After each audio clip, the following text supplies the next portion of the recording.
कहानी शुरू होती है एक 20 साल के लड़के विल हंटिंग से। वो बहुत गरीब मोहल्ले में रहता है, लेकिन काम करता है दुनिया की सबसे मशहूर university MIT, Massachusetts institute of technology में। सुनने में बड़ा अच्छा लगता है, लेकिन हकीकत यह है कि विल वहां कोई पढ़ाई नहीं करता। वो तो बस यूनिवर्सिटी की इमारतों की सफाई करता है। एक दिन जब वो गलियारे की सफाई कर रहा होता है, तभी उसकी नजर बोर्ड पर लिखे एक बहुत मुश्किल गणित के सवाल पर पड़ती है। ये सवाल लिखा था प्रोफेसर जेराल्ड लैम्बो ने। उन्होंने पूरे कॉलेज को चुनौती दी थी कि जो भी इस सवाल को हल कर लेगा, उसका नाम यूनिवर्सिटी की किताबों में छपेगा और उसे नाम और इज्जत दोनों मिलेंगे। विल उस सवाल को ध्यान से देखता है और उसका मन वहीं अटक जाता है। पूरे दिन वो उसी सवाल के बारे में सोचता रहता है, यहाँ तक कि जब अपने दोस्तों के साथ बार में होता है, तब भी उसका दिमाग उसी सवाल में उलझा रहता है। अचानक वो दोस्तों को छोड़कर सीधे अपने छोटे से पुराने घर चला जाता है, ताकि रात भर बैठकर उस सवाल को हल कर सके।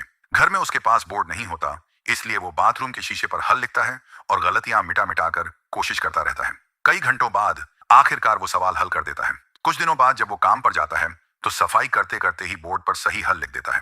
और जब प्रोफेसर लैम्बो बोर्ड पर लिखा हल देखते हैं, तो हैरान रह जाते हैं। उन्हें विश्वास ही नहीं होता कि उनके किसी स्टूडेंट ने इतना मुश्किल सवाल इतनी जल्दी हल कर दिया। वो ये जानने के लिए बेचैन हो जाते हैं कि आखिर ये जीनियस है कौन। उसी शाम विल अपने दोस्तों के साथ बाहर घूम रहा होता है। रास्ते में उन्हें कुछ लोग मिलते हैं। उनमें से एक लड़का एक लड़की का मजाक उड़ाता है। विल उस लड़के को पहचान लेता है। ये वही इंसान था जो बचपन में उसे बहुत तंग करता था। गुस्से में विल अपने दोस्त से गाड़ी रोकने के लिए कहता है और बिना सोचे समझे उतरकर सीधे उस पर हमला कर देता है। विल उसे मुक्का मारता है और देखते ही देखते दोनों ग्रुप के बीच लड़ाई शुरू हो जाती है।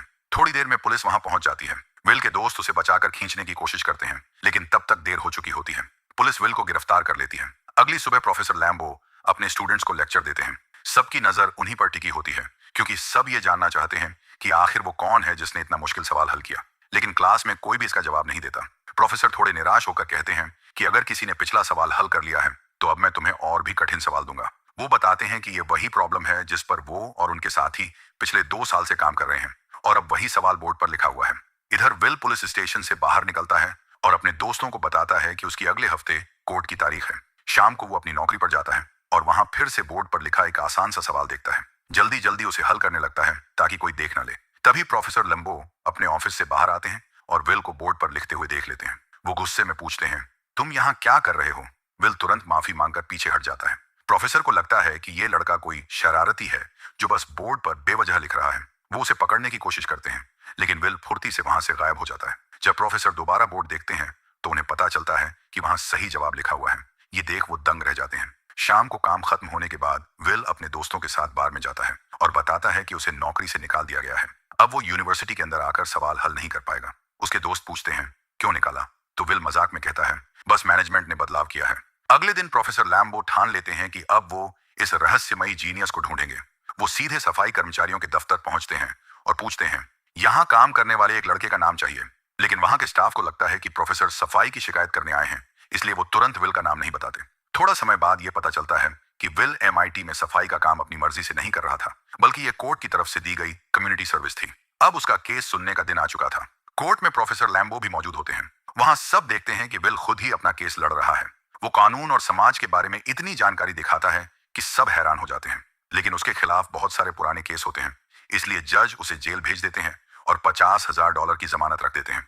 कुछ समय बाद प्रोफेसर लैम्बो जेल में विल से मिलने आते हैं। वो बताते हैं कि जज ने उसे जेल से बाहर आने की इजाजत दे दी है, लेकिन 2 शर्तों के साथ। पहली, विल को हर हफ्ते प्रोफेसर के साथ पढ़ाई करनी होगी। दूसरी, उसे हर हफ्ते एक मनोवैज्ञानिक डॉक्टर से मिलना होगा, ताकि उसका गुस्सा और अपराध जैसी आदतें कम हो सकें। विल को लगता है कि उसे मनोवैज्ञानिक डॉक्टर की कोई जरूरत नहीं है, लेकिन आजाद होने के लिए वो ये शर्त मान लेता है। जेल से निकलने के बाद वो प्रोफेसर के साथ पढ़ाई शुरू करता है और मुश्किल से मुश्किल सवाल आसानी से हल कर देता है। प्रोफेसर उसकी काबिलियत देखकर बहुत प्रभावित होते हैं, लेकिन थेरेपी इतनी आसान नहीं होती।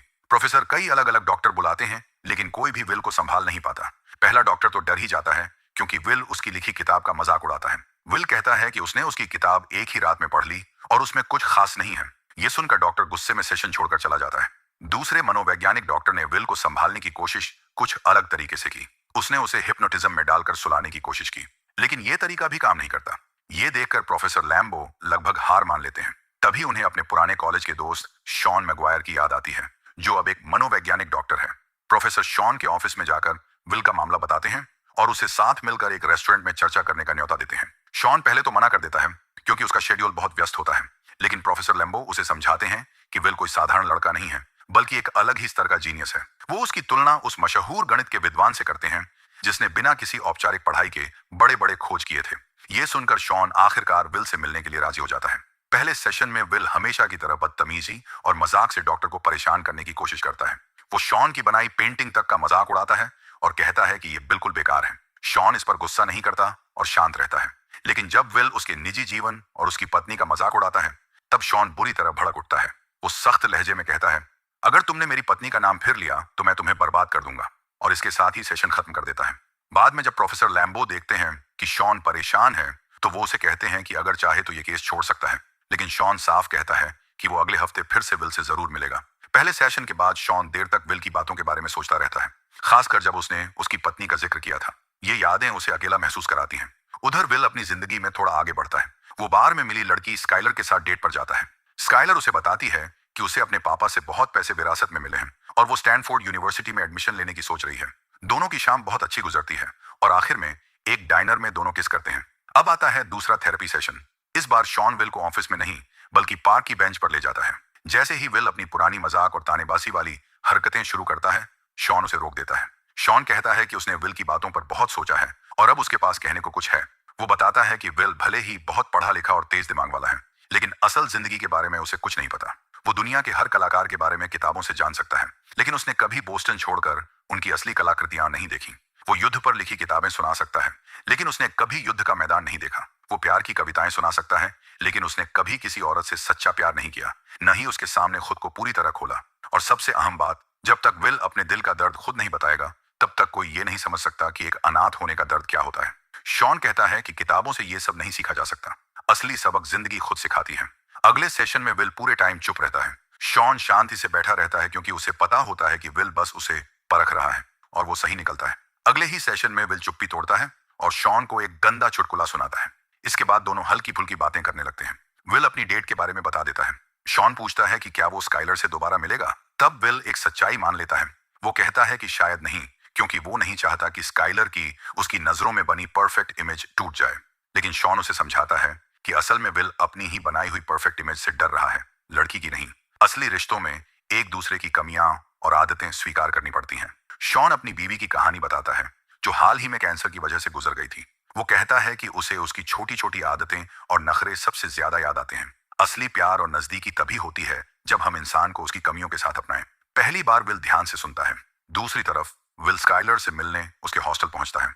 स्काइलर हैरान होती है क्योंकि विल ने लंबे समय से उसे कॉल नहीं किया था, लेकिन वो बाहर जाने के लिए मान जाती है। अगले दिन दोनों डॉग रेस देखने जाते हैं और बहुत अच्छा वक्त बिताते हैं। स्काइलर विल से पूछती है कि वो कहां बड़ा हुआ। विल सच छुपाकर मजाक में कह देता है कि उसके 12 बड़े भाई हैं। स्काइलर हंसकर कहती है कि ये झूठ है, लेकिन विल कसम खाकर बात को और मजेदार बना देता है। यहां तक कि उसे वादा करना पड़ता है कि वो जल्दी ही स्काइलर को अपने परिवार से मिलवाएगा। इसके बाद स्काइलर विल से पूछती है कि किसी को कैसे पता चलता है कि वही उसका सच्चा साथी है। ये सवाल विल के दिमाग में बैठ जाता है और अगले दिन वो शॉन से यही पूछता है। शॉन मुस्कुराकर बताता है कि उसे अपनी बीवी को देखकर पहली नजर में ही समझ आ गया था। फिर वो एक किस्सा सुनाता है। एक बार उसे एक बहुत ही रेयर बेसबॉल मैच के टिकट मिले थे, लेकिन उसने वो मैच छोड़ दिया क्योंकि उसी दिन एक खूबसूरत लड़की बार में मिली थी। शॉन कहता है कि उसे आज भी उस मैच को मिस करने का कोई अफसोस नहीं है। स्काइलर बार बार जिद करती है कि विल उसे अपने असली परिवार से मिलवाए, लेकिन विल सच बताने से अभी भी बचता है। इसलिए वो कम से कम उसे अपने दोस्तों से मिलाने का फैसला करता है। स्काइलर उनके ग्रुप में आसानी से घुल मिल जाती है, सबके साथ हंसी मजाक करती है और बियर पीती है। लेकिन रात के अंत में चक की एक बात से विल का मूड खराब हो जाता है। दूसरी तरफ प्रोफेसर लैम्बो एक डाइनर में शॉन से मिलते हैं और विल की थेरेपी को लेकर सवाल पूछते हैं। लैम्बो को असल में विल के अतीत की परवाह नहीं है, बल्कि वो जानना चाहते हैं कि अब विल उनके मार्गदर्शन में आगे क्या करने वाला है। इस पर शॉन कहता है कि वो विल पर दबाव नहीं डालेगा, क्योंकि विल को खुद तय करना होगा कि उसे जिंदगी में क्या चाहिए। ये सुनकर लैम्बो गुस्सा हो जाता है और कहता है कि उसने पहले ही विल को बड़े बड़े लोगों से मिलवा दिया है, लेकिन उन्हें यह पता नहीं होता कि विल की जगह उसका दोस्त चक उन लोगों से मिलने पहुंच जाता है। वहां चक पैसों की मांग करता है और अपने बुरे व्यवहार से पूरा सौदा बिगाड़ देता है। दूसरी तरफ विल और स्काइलर एक रोमांटिक शाम बिताते हैं और दोनों का रिश्ता और गहरा होने लगता है। स्काइलर अपने घर पर विल से सीधा सवाल करती है। वो कहती है कि उसे स्टैनफोर्ड पढ़ने के लिए कैलिफोर्निया जाना है और चाहती है कि विल भी उसके साथ चले, लेकिन विल तुरंत मना कर देता है और तरह तरह के बहाने बनाने लगता है। स्काइलर उसे समझाती है कि वो बस अपनी छोटी सी दुनिया में फंसकर बैठा है, जहां उसे कोई चुनौती नहीं मिलती और वो नई चीजों से डरता है। ये सुनकर विल भड़क जाता है। उसे लगता है कि स्काइलर उसके साथ सिर्फ मजाक कर रही है और उसके लिए वो बस एक टाइम पास है, क्योंकि वो गरीब है। स्काइलर हैरान होकर पूछती है कि पैसे को लेकर उसकी इतनी टेंशन क्यों है। वो रोते हुए कहती है कि अगर उसे अपने अमीर पिता की दौलत और अपने पिता में से एक चुनना पड़े तो वो हमेशा अपने पिता को चुनेगी, पैसे को नहीं। स्काइलर साफ बोलती है कि वो भी डरी हुई है, लेकिन कम से कम वो विल के सामने ईमानदार है। विल फिर से बहस करता है। तभी स्काइलर को याद आता है कि विल ने बार बार अपने 12 भाइयों की झूठी कहानी सुनाई थी। अब विल पूरी तरह अपना आपा खो देता है और चिल्लाने लगता है। वो कहता है कि स्काइलर उसकी असली जिंदगी कभी जानना ही नहीं चाहेगी, क्योंकि सच्चाई ये है कि वो एक अनाथ है और बचपन में लोगों ने उसके साथ बहुत बुरा व्यवहार किया था। स्काइलर आंसू भरी आंखों से उसे भरोसा दिलाती है कि वो उसकी हर बात जानना चाहती है, चाहे वो कितनी भी दर्दनाक क्यों ना हो। आखिर में स्काइलर उससे अपने दिल की बात कहती है। वो उससे प्यार करती है, लेकिन विल का दिल पहले ही बंद हो चुका है और वो ठंडी आवाज में कहता है, मैं तुमसे प्यार नहीं करता। इसके बाद विल की मुलाकात प्रोफेसर लैम्बो से होती है। लैम्बो नाराज होता है क्योंकि बिजनेस पार्टनर्स के साथ मीटिंग में विल की हरकतों ने सब गड़बड़ कर दी। विल गुस्से में फट पड़ता है और कहता है कि उसे अब यकीन ही नहीं है कि वो ये अकादमिक करियर वाकई चाहता भी है या नहीं। अब विल और प्रोफेसर लैम्बो की बातचीत और भी मुश्किल हो जाती है, क्योंकि विल की तेज दिमागी बातें लैम्बो को नीचा दिखा देती हैं। लैम्बो कहता है कि उसे विल से कम थोड़ा आभार तो चाहिए था। दोनों में बहस होती है और विल गुस्से में चला जाता है। कुछ समय बाद विल को नेशनल सिक्योरिटी एजेंसी एनएसए में नौकरी के लिए बुलाया जाता है, जहां उसे सुनहरे करियर का वादा किया जाता है, लेकिन विल साफ मना कर देता है। उसका कहना है कि वह किसी आम इंसान की जिंदगी सिर्फ राजनीति की चालों के लिए बर्बाद नहीं करना चाहता। इसके बाद विल फिर से शॉन से मिलता है। शॉन पूछता है कि उसने एनएसए की नौकरी क्यों ठुकराई। विल हंसकर कहता है, मैं तो किसी और बेहतर मौके का इंतजार कर रहा हूं। शॉन, जो उसका मनोवैज्ञानिक डॉक्टर है, विल से पूछता है कि क्या उसके पास कोई ऐसा दोस्त है जिससे वो दिल की बातें कर सके, या क्या वह कभी अकेलापन महसूस करता है। विल इसका जवाब देने की बजाय मशहूर दार्शनिकों के नाम गिनाने लगता है। तब शॉन समझाता है कि असली रिश्ते तो जिंदा लोगों से ही बनाए जा सकते हैं। शॉन फिर पूछता है कि अगर विल सच में अपने भविष्य को लेकर गंभीर है तो वह चाहता क्या है। विल मजाक में कहता है कि उसे ईंट लगाने या चरवाहा बनने में भी कोई दिक्कत नहीं। शॉन समझ जाता है कि विल बस मजाक कर रहा है और अपनी सच्चाई से भाग रहा है। गुस्से में शॉन उसे अपने ऑफिस से बाहर निकाल देता है। विल हैरान रह जाता है कि उसे क्यों निकाला गया। तब शॉन साफ कहता है, क्योंकि तुम ईमानदारी से जवाब नहीं दे रहे, बस अपनी असली पहचान छुपा रहे हो। शॉन से बात करते हुए विल पूछता है, तुम अपनी जीवन साथी की बातें करते हो, लेकिन तुम्हारी पत्नी कहाँ है। शॉन शांति से जवाब देता है, वो अब इस दुनिया में नहीं है। समय बीतता है और विल स्काइलर को फोन करता है, लेकिन स्काइलर अब उसका इंतजार छोड़ चुकी होती है, क्योंकि विल कोई पक्का फैसला ही नहीं लेता। स्काइलर आखिरी बार कहती है, आई लव यू, अपना ख्याल रखना, और फिर वो कैलिफोर्निया चली जाती है। दूसरी तरफ विल बॉस्टन में अपने दोस्त चक के साथ कंस्ट्रक्शन का काम करने लगता है। उधर प्रोफेसर लैम्बो फोन पर बात करते हुए कहता है कि विल अब अपनी जिम्मेदारी पूरी नहीं कर रहा। अगर वो कोर्ट में रिपोर्ट कर दे कि विल सेशन पर नहीं आ रहा तो विल वापस जेल चला जाएगा, और इस बार उसका मन भी साफ रहेगा। काम के दौरान ब्रेक में चक विल से पूछता है कि वो जिंदगी में आगे क्या करने वाला है। विल मजाक में कहता है कि उसे लैब में चूहा बनकर गणित के सवाल हल नहीं करने, बल्कि बॉस्टन में रहकर अपने दोस्तों के साथ मस्ती करनी है। लेकिन इस बार चक खुलकर विल को डांटता है। वो कहता है कि विल अपनी काबिलियत बर्बाद कर रहा है। चक ये तक मान लेता है कि हर रोज वो ये ख्वाहिश करता है कि एक दिन विल अपने घर से निकले और अपनी असली जिंदगी बनाए। इसी बीच लैम्बो को पता चलता है कि विल अब शॉन के साथ थेरेपी पर भी नहीं जा रहा। गुस्से में लैम्बो शॉन को धमकाता है कि वो जज को सब सच बताएगा, और शॉन पर यह इल्जाम लगाता है कि वही विल को फिर से अपराधों की तरफ धकेल रहा है। शॉन प्रोफेसर लैम्बो से कहता है कि उसे इस बात से फर्क नहीं पड़ता अगर लोग उस पर हंस लें, लेकिन वो विल की भावनाओं को नजरअंदाज नहीं कर सकता। शॉन बताता है कि लैम्बो को कभी असली प्यार स्वीकार करना आया ही नहीं और वो पूरी जिंदगी अकेला ही रहा है। लेकिन लैम्बो उसकी बात सुनने को तैयार नहीं होता। उसे लगता है कि शॉन उसकी सफलता से जलता है। ये सुनकर शॉन हैरान रह जाता है और उसे लगता है कि लैम्बो बस घमंडी है। शॉन समझाता है कि वो सिर्फ विल के भविष्य और उसकी असली ख्वाहिशों की परवाह करता है, जबकि लैम्बो का दबाव उसे नाकाम बना सकता है। तभी लैम्बो चुपचाप वहां से चला जाता है और विल को शॉन के साथ अकेला छोड़ देता है। शॉन विल को बताता है कि उसका और लैम्बो का झगड़ा व्यक्तिगत नहीं है, बल्कि ये पुरानी बातों से जुड़ा हुआ है। फिर शॉन बात बदलते हुए बताता है कि उसने विल के बारे में जज के लिए एक रिपोर्ट तैयार की है। विल उससे पूछता है कि क्या उसके जैसे और भी मरीज उसके पास आए हैं। तभी शॉन पहली बार अपनी पर्सनल लाइफ शेयर करता है और बताता है कि उसका पिता शराबी था जो उसे बहुत मारा करता था। वो विल से कहता है कि जो कुछ भी उसके साथ हुआ उसकी गलती नहीं है। शुरुआत में विल मजाक बनाकर बात टालने की कोशिश करता है, लेकिन फिर अचानक टूटकर अपने असली जज्बात बाहर निकाल देता है। आखिरकार सब कुछ साफ होने लगता है कि उसका पिता शराबी था और बचपन में उसे बहुत मारा पीटा करता था।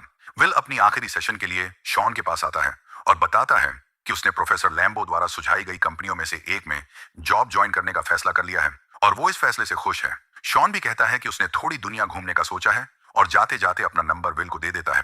शाम को विल अपने दोस्तों के साथ अपना बर्थडे सेलिब्रेट करता है। उसके दोस्त उसे एक कार गिफ्ट करते हैं जो उन्होंने पुराने पार्ट्स से जोड़कर बनाई थी। इस बीच प्रोफेसर लैम्बो शॉन से मिलने आता है। दोनों एक दूसरे से माफी मांगते हैं और फिर साथ में बार में ड्रिंक करने निकल जाते हैं। दूसरी तरफ हमेशा की तरह चक विल को लेने आता है, लेकिन इस बार वो देखता है कि विल घर पर नहीं है। ये देखकर चक बहुत खुश होता है, बिल्कुल वैसे ही जैसे वो अपने सपनों में हमेशा चाहता था। विल ने शॉन के लिए एक नोट छोड़ रखा था। शॉन उसे पढ़ता है और पता चलता है कि विल ने जॉब छोड़ दी है और कैलिफोर्निया चला गया है स्काइलर के पास। उस नोट में विल वही लाइन लिखता है जो कभी शॉन ने अपने दोस्तों से कही थी जब उसने बेसबॉल मैच छोड़कर अपनी होने वाली पत्नी से मिलने का फैसला किया था। और इसी खूबसूरत अंदाज में यह कहानी खत्म होती है।